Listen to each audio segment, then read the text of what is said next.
गल है ना।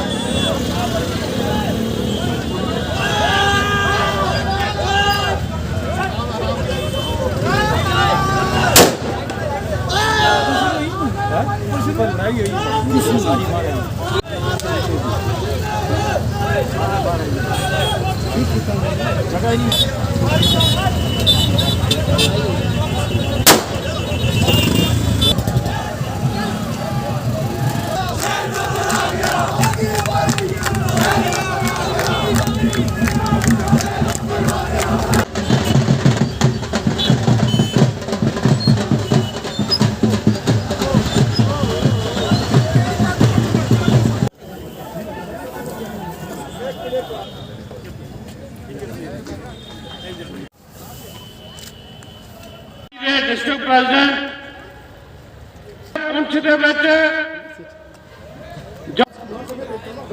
लोग परेशान सी, वो फिर चीफ मिनिस्टर साबित होया। वो सारे भी सारे नहीं मिले, बनानी पई। तुसी सारे चंगी तरह जानते हो कि जदों केंद्र सरकार ने धारा 370 और 35 तोड़ी, इहदा दर्जा कम कर दिता, रियासत ने तोड़ी, इन्हों यूपी बना अंदर आप जी ने सारे ने सादा तसब दिता है। अल्ताफ साहब ने आप जी ने कह देवा कि एक और लोग बड़े दूर दराज तो आके सिर्फ आप जी के ख्याल सुनने हैं। मैं सारे ने बेनती करदा कि अल्ताफ साहब एक नया चेहरा साडे कोल, आप जी उन्होंने गल्लां जरूर सुनिया ने, कोई 2-3 मुद्दे भी हैं साडे, उन्होंने भी आप जी गल करनगे सारा। मैं इस भी सारे जो साडे लोग जिहड़े आए, मेरे जो नौजवान पुजे हैं, उन्होंने सारा का मैं धन्यवाद करदा जिन्होंने जलसे में जाके रौनक बताई है। एक बार फिर कम वक्त है, इस वक्त में तकरीरों का मौका नहीं है, लेकिन मैं जनाब बुखारी साहब की नजर करता हूँ। मुद्दों से जो तेरी दीन को वो बेकरार आके तुझे सलाम पेश करती है। इसके साथ साथ मैं आपको ये कह देना चाहता हूँ, मैं एक दो बात यही आपसे करूँगा। सबसे बड़ी बात, जिस वक्त रियासत की हुकूमत खत्म हो चुकी थी और गवर्नर राज में आपका नाफज था, उसके बाद 70 का इख्तिताम हुआ, 35A का हुआ, तो तमाम सियासी रहनुमा जितने लीडर थे वो सब पाबंद सियासत थे। किसी को भी इजाजत नहीं थी कि वो बाहर आकर अवाम में बात करे। तो उस वक्त जनाब बुखारी साहब की वाहिद शख्सियत थी कि जिन्होंने दिल्ली की सरकार की आंखों में आंखें डालकर कहा जाकर कहा कि यहाँ हम हिंदुस्तान के मौजूद शहरी हैं, हमें बोलने का भी हक दिया गया है। और नेशनल कॉन्फ्रेंस, एक पीडीपी, एक कांग्रेस पार्टी, इन्होंने जम्मू कश्मीर रियासत की तबाही की थी। ये जब नेता आज को आगे जलसे कर रहे हैं, इन्होंने पूछो, इन्होंने कानूनी 370 गई, इन्होंने कानूनी 35A गई, ये फिर सबको कोई गुलाम नबी आजाद 2.5 साल चीफ मिनिस्टर रहा, रियासत की तबाही की थी, उन्हें कानूनी एक कश्मीर के दौरान सिर्फ चंद बातें अर्ज करना चाहूंगा कि जम्मू कश्मीर अपनी पार्टी का इनेकार जनाब सईद मोहम्मद अल्ताफ साहब बुखारी ने सिर्फ 2 वजूहात पर रखा। एक तो इन्होंने कहा कि हम जज्बात की सियासत, इमोशंस, उस पर यकीन नहीं रखते, किसी का इस्तेहसाल नहीं करना चाहते। और यहाँ भैया आगे ना आया करो यार। क्या मकसद? आज इलेक्शन नहीं, कोई पॉलिटिकल सिस्टम नहीं, लेकिन अल्ताफ साहब ने कहा हमने जो एक सियासी कदम उठाया है, एक नई सियासत को जन्म दिया है। जब तक मैं लोगों तक न पहुंचूं, उन तक अपना प्रोग्राम न पहुंचाऊं और कह दूं कि हम जम्मू कश्मीर में एक नई सियासी तब्दीली लाना चाहते हैं। उस नई सियासी तब्दीली का मकसद है कि हमारे लोगों को अच्छी जिंदगी गुजारने के लिए, अमन की जिंदगी गुजारने के लिए, ताकत जिंदगी के लिए एक ऐसा माहौल पैदा किया जाए कि ये जो हमारे नौजवान, जो हमारा कल का मुस्तकबिल है, उनको गोलियों का निशाना नहीं बनना है, उनको जेलों की जीनत नहीं बननी है, उनको हम कब्रिस्तान का रास्ता नहीं दिखाएंगे, बल्कि हम उनको तरक्की और खुशहाली का रास्ता दिखाएंगे। ये अपनी पार्टी का बयान है। कहा जाता था कि ये जो अपनी पार्टी है, ये बीजेपी की बी टीम है। आज वो शायर ने कहा था कि सच्चाई छुप नहीं सकती बनावट के उसूलों से।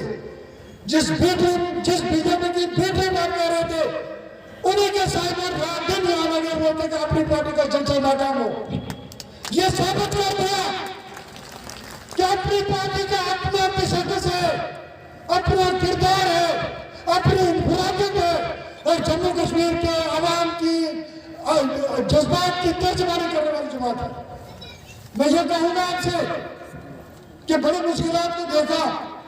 मैं हुक्मरान जमात जब थी उसका मैं लीडर था, और जनाब बुखारी साहब एक बहुत ही तदब्बर वाले मिनिस्टर थे जिन पे फख्र था मुफ्ती सईद साहब मरहूम मगफूर को, जो वज़ीर खजाना रहे, जो वज़ीर तालीम रहे, जो गाइडेंस के मिनिस्टर बने, जो पीडब्ल्यूडी के मिनिस्टर बने तो पुंछ की सड़कों की काय पड़ गई, जो लेबर के 5 महकमों के और उससे बड़ी बात आले रसूल। और जब हमने रजू किया यहाँ पे तो डाक बेंगलोर में हमें इनके लिए कभी नहीं दिया गया। वो जो सबके साथ सबका विश्वास, ये उसकी बचे हुए सिलसिला नजर आता है। मैं उनको कहना चाहता हूँ, मेरे साथी रहे साहब लेजिस्लेटर रहे असेंबली में, वो खुद ये फैसला करें कि बुखारी साहब कहाँ पे है, वो कहाँ पे है, और आपकी गवर्नमेंट में शहीद अब्बास बुखारी साहब को बेंगलुरु में कमरा न मिले, क्या उनके इस जलसे में कोई देखभाल न की जाए? मैं मानता हूँ, मुझे इसमें कोई शक नहीं। मेरे बुखारी साहब से कोई बात कर रहा था कि हमारे ये ज़िले इंतजामिया जो यहाँ पे बहुत ही अच्छे ऑफिसर्स, आवाम दोस्त ऑफिसर्स हैं, लेकिन गवर्नमेंट को कहना चाहता हूँ, ये जो तरीके कर रहे हो,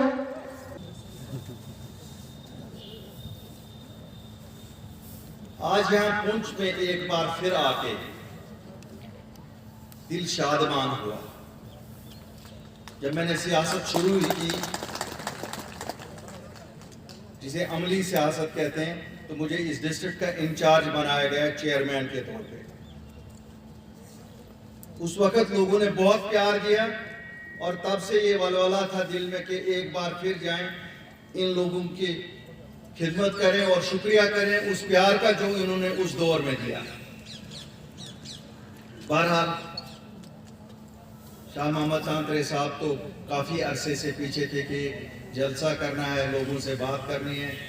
कुछ हालात ऐसे हुए कि हम आ नहीं सके। पिछले साल जब पार्टी बनी तो कोविड था, इस साल कुछ मसरूफियात हुई। अवलीन फुर्सत में हमने सोचा कि नहीं, आज आपके पास आके आपसे दिल की कुछ बातें की जाए। आप सबके दिलों में ख्याल होगा कि इतनी पार्टियां यहाँ हैं, फिर जरूरत क्या पड़ी अपनी पार्टी बनाने की। 5 अगस्त 2019 हमारी रियासत हम लोगों के लिए काला दिन था। हम पे पहाड़ टूट पड़ा। जिस दिन हमारी शिनाख्त जो स्टेटहुड थी, हमारी स्पेशल स्टेटस दफा 370 और 35A को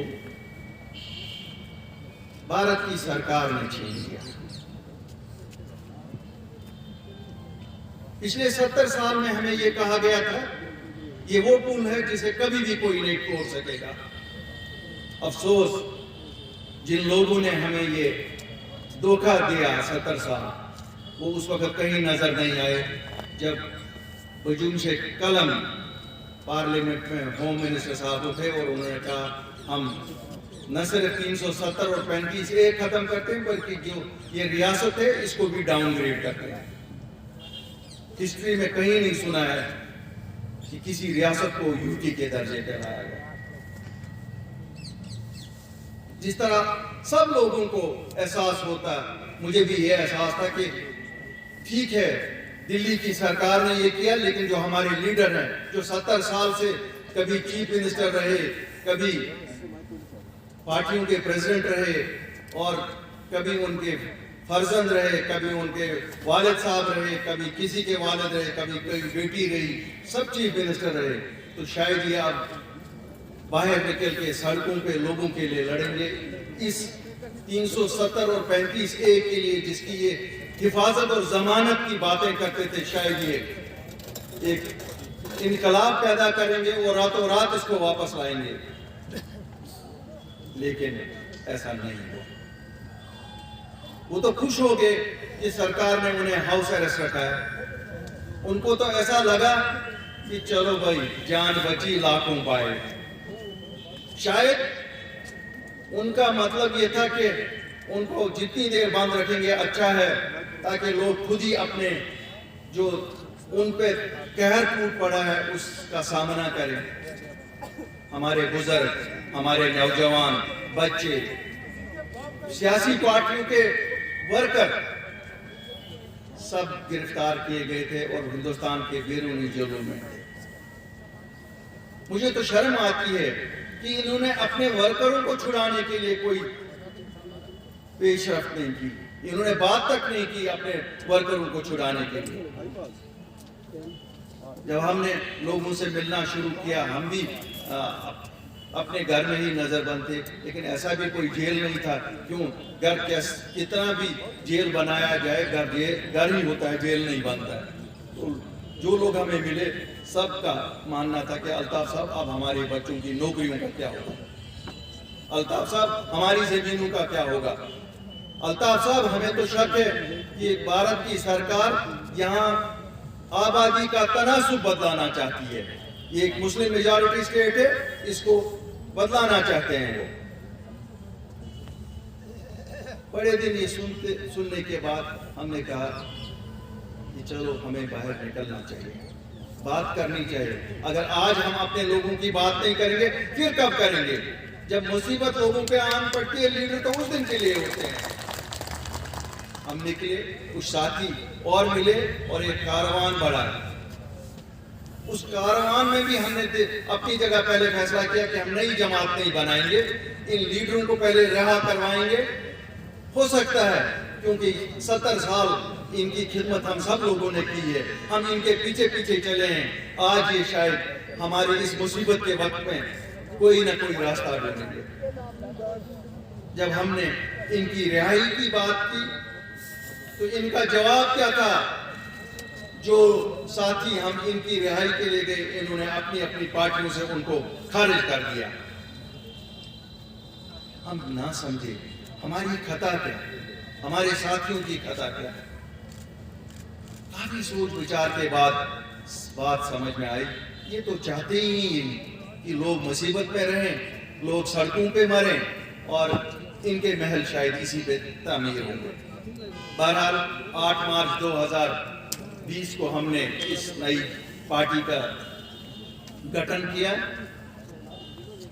शुक्र अल्हम्दुलिल्लाह आप लोगों को आज यहाँ देख के मुझे लगता है कि आपने आज तायीद की 8 मार्च के उस फैसले का जो हमने किया था। आज मैं समझता हूँ कि आप लोग ये हमारा फैसला सही मानते हैं और जैसा हमने राजौरी में, पुंछ में या कश्मीर में देखा, लोगों की आवाज जब इस आवाज के साथ मिलेगी तो ये जरूर एक इतनी मजबूत आवाज होगी कि दिल्ली की सरकार को सोचना पड़ेगा कि 370 और 35 से जल्द बहाल करे। सुप्रीम कोर्ट में जहां हमारा ये मसला है, मुझे लगता है कि मुझे पूरा यकीन है कि जज साहिबान तक भी ये आवाज पहुंचेगी कि जम्मू कश्मीर के लोगों की दिल की उमंग है कि 370 और 35A को बहाल किया जाए। मेरे साथियों, हम लोग जो निकले हैं, हम सच की सियासत के लिए निकले हैं। मैं कतई नहीं कहूँगा कि अल्ताफ बुखारी या अपनी पार्टी 370 को वापस ला सकती है।